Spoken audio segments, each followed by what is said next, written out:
This video is about locating and using intercepts. It's lesson 35 in your book on pages 217 through 222.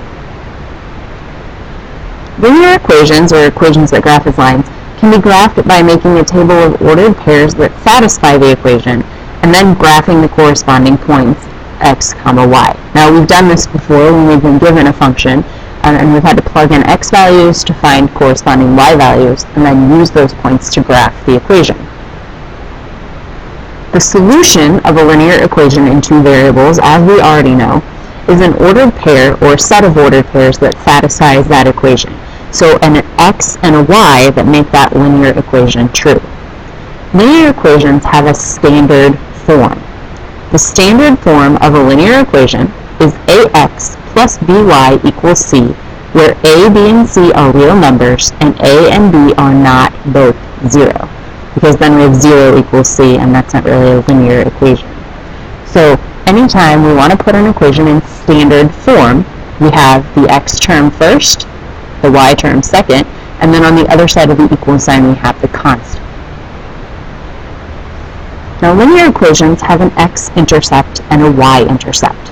An intercept is where two things meet. So the x-intercept is where the graph of an equation meets the x-axis, or intersects the x-axis. Now, at the x-intercept, y equals 0. This is because if you have the graph of a line, so here's our coordinate plane, and then here's my graph of a line, the place where the graph meets the x-axis is right here. And at that point, right there, we've gone vertically 0 units.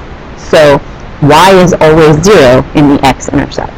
Now, where the graph of the equation intersects the x-axis is, of course, a point. So it has to have an x value and a y value. Now, the x value is different depending on the equation, but the y value is always 0. Again, the y-intercept is where the graph of an equation intersects the y-axis. So in this case, x always equals 0. So if I have the equation, or the graph of a line, there's my coordinate plane, there's my line. At this point right here where the graph intersects the y-axis, or the vertical axis, we have gone neither left or right. So our x-coordinate is 0, and our y-coordinate has a numerical value. So for the y-intercept, x is always 0, and y is some number, sometimes 0 also. We're going to use that information to find x and y intercepts. This is an example that needs to be in your notebook. We want to find the x and y intercepts for 3x plus 4y equals 24. So here we have a linear equation in standard form, and we know it's linear because, first of all, it's in standard form, and x and y both have exponents of 1. So, to find the x-intercept, remember on the last slide, or in the 2 slides before, it said that at the x-intercept, y is always 0. So to find the x-intercept, I'm going to plug 0 in for y in this equation. So I have 3x plus 4 times 0 equals 24. Now this is an equation I can simplify and solve. So this is still 3x. 4 times 0 is 0, and it equals 24. Now adding 0 to an equation doesn't really do anything, so I've got 3x equals 24, and to figure out what x is, I simply have to divide both sides by 3. Now that gives me x equals 24 divided by 3, which is 8. Now, x equals 8 is not our x-intercept, because remember, the x-intercept is a point at which the line crosses the axis. So, my x value is 8, but my y value, what I plugged in for y to get that 8, was 0. So my x-intercept for this equation is 8, 0. Now, I also need to find the y-intercept. So remember on the last slide, it said that at the y-intercept, x is 0. So I'm going to use this same equation, but I'm going to plug 0 in for x this time. So I have 3 times x, which is 0, plus 4y, equals 24. 3 times 0 is 0. So I have 0 plus 4y equals 24. Adding 0 isn't doing anything there, so I can eliminate it. 4y equals 24. And when I divide both sides by 4 to solve for y, I get y equals 20. Whoop, that should be 24. 24 divided by 4, which is 6. Now again, my y-intercept is a point, so y equals 6 is not my answer. My y-intercept has an x value, which is 0, because that's what I plugged in for x, and a y value, which is 6. That means that this line crosses the x-axis at the point 8, 0, and the y-axis at the point 0, 6. We can also use the x and y intercepts to graph equations. So instead of making a strict table of values and just plugging in random numbers, we can find the x and y intercepts and connect those to create a graph. This example needs to be in your notebook as well. It says graph 5x minus 6y equals 30 using the x and y intercepts. So first I'm going to find the x-intercept. Now to do that, I'm going to plug 0 in for y. So I have 5x minus 6 times 0 equals 30. Now again, 6 times 0, as with anything times 0, is just 0. So I have 5x equals 30. Since I'm multiplying 5 times x here, to get rid of the 5, I'm going to divide both sides by 5. And that leaves me with x equals 6, because 30 divided by 5 is 6. Now the point at which my graph crosses the x-axis is at 6, my x value, 0 is my y value. Now I'm going to graph this point 6, 0. This is my horizontal, so I go 6 to the right because it's positive, and then 0 up or down. So 2, 3, 4, 5, 6, and then 0 up or down. So I'm going to make my point right there. That is my x-intercept where it crosses the x-axis. Now I can find the y-intercept by plugging 0 in for x.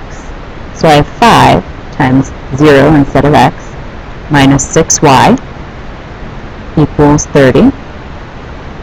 5 times 0 is 0, so I have 0 minus 6y equals 30. Or just negative 6y equals 30. It's really important that you keep that minus, that negative in front of that 6y. Just because the 0 goes away doesn't mean that that 6y isn't still negative. And then we're going to divide both sides by negative 6, because negative 6 times y, to get rid of the negative 6 we divide. And we get y equals 30 divided by negative 6 is a negative 5. Now this is a point where the x is 0 and the y is negative 5. Now I'm going to graph this. I'm going to go left to right 0, so I'm going to stay on the y-axis. And I'm going to go down, because it's negative, 5 units. So I'm going to start at the origin and go down 1, 2, 3, 4, 5, and draw a point right there. Now all that's left to graph this line using these intercepts is to connect them. And of course it's a line, so we can't just connect them. We need to make sure that we note by putting those arrows on the end that they could go on and on infinitely. Alright, now in this example, which again needs to be in your book, we want to locate the x and y intercepts on this graph. So we're given a graph and we need to know at what point does the graph first cross the x-axis. So what is our x-intercept? Now, we know that it's going to have an x value, and we also know that the y value is going to be 0, because for the x-intercept, y is always 0.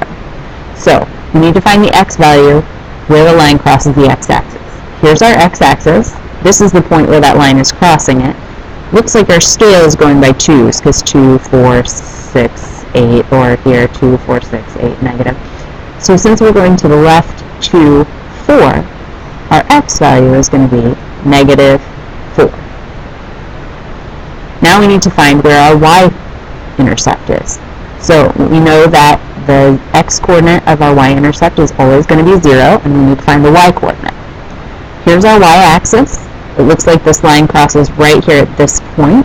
So we've gone up 2, 4, 6, and then halfway between 6 and 8 would be 7. So the y-coordinate of that is 7.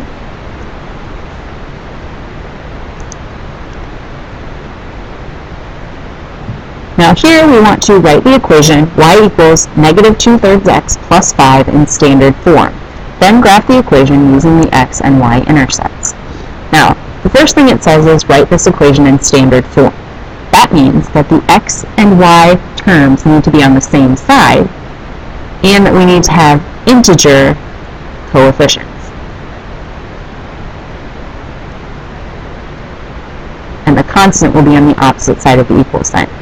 So I need to move this term right here over to the left side. Now since it's negative, if I add this term, it will eliminate that term on the right side. So I'm going to add 2/3 x to both sides. Then I have 2/3 x plus y equals 5, because these cancel. Now this isn't quite in standard form, even though I have my x term first and then my y term and then it equals my constant. I want all my coefficients to be integers. So in order to make 2/3 into an integer, I'm going to have to multiply by its denominator.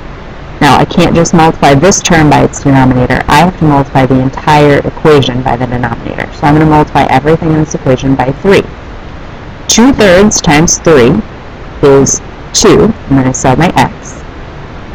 Y times 3 is 3y, and it equals 5 times 3, which is 15. So now we have this equation in standard form. That's the first part. Now we want to graph the equation using the x and y intercepts. So to find the x-intercept, we're going to plug 0 in for y, and I'm going to use my standard form here. Now if I plug 0 in for y, that's going to be 3 times 0, which is 0, and this whole term is just going to go away. So to find my x-intercept, I'm going to have 2x equals 15, because plus 3y is basically adding 0 if y is 0. And when I divide both sides by 2, I get x equals 15 over 2. That means the point at which I cross the x-axis is 15 over 2, or 7.5, comma 0. Now I want to graph 7.5, so I'm going to say each of these lines is 1. So I'm going to go to the right because it's positive. 1, 2, 3, 4, 5, 6, 7.5 is about right there. So there's my x-intercept. Now to find my y-intercept, I know I plug 0 in for x. So I have 2 times 0 is 0, plus 3y equals 15. Now when I divide both sides by 3 here, because I want to cancel out that 3, I get y equals 5. So my y-intercept is 0 as my x value, 5 is my y value. So when I graph that, I go up 5 from the origin. 1, 2, 3, 4, 5, and draw a point. And then I simply, to graph it, have to connect my x and y intercept.